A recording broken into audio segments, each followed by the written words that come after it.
Hello guys, আসসালামু আলাইকুম ওয়া রাহমাতুল্লাহি ওয়া বারাকাতুহু। তো আপনাদের সামনে আবার আমি চলে আসলাম শতাব্দী মিডিয়া এন্টারটেইনমেন্ট ওইটা থেকে। তো আপনাদেরকে আমি আজকে সরাসরি সংবাদ সরাসরি একদম এই কি বলে সরাসরি আমরা ইন্ডিয়া থেকে আমরা ভারতের আপনাদের এই সংবাদ তুলে ধরবো। তো এখন আপনাদেরকে দেখাতে সরি এখন আপনাদেরকে আমি দেখাচ্ছি যে আমাদের যে এখন বর্তমান যে সরকার ডক্টর ইউনূস তিনি এখন কি করতেছে। এইখানে আগুনটা লেগেছে, এইখানে আগুনটা লেগেছে, এইখানে আগুন লেগেছে, সরি এইখানে আগুনটা লেগেছিল, কিন্তু ডক্টর ইউনূস কোনো কাজ করেননি।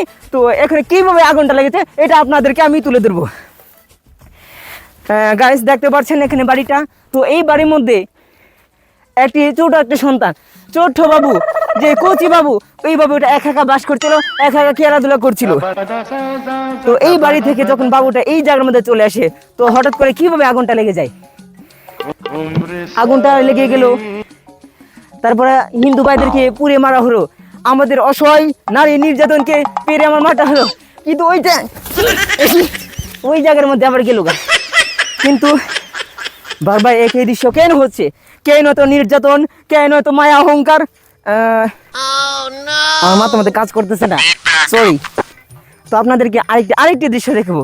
এই মুহূর্তে দেখবেন নতুন ব্রেকিং নিউজ, গরম নিউজ। এই মুহূর্তে দেখতে পাচ্ছেন আমাদের হিন্দু ভাইদেরকে নির্যাতন করতেছে, আমাদের মুসলমান ভাইদেরকে তাড়িয়ে পাঠাতেছে। ডাক্তার ইউনূস কি এই রক্ত সাথে সাথে আবার তাল মিলিয়ে দিয়েছে কিনা?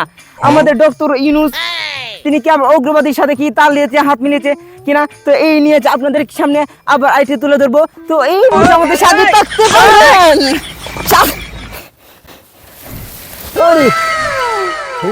দেখি বলছি নাকি?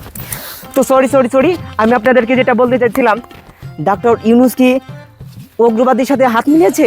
এটা কি আদৌ সত্যি কিনা? যদি আপনারা সত্যি এটা দেখে থাকেন, ব্রেকিং নিউজ আমাদের সাথে থাকুন, পরবর্তী ভিডিও আপলোড হতে যাচ্ছে।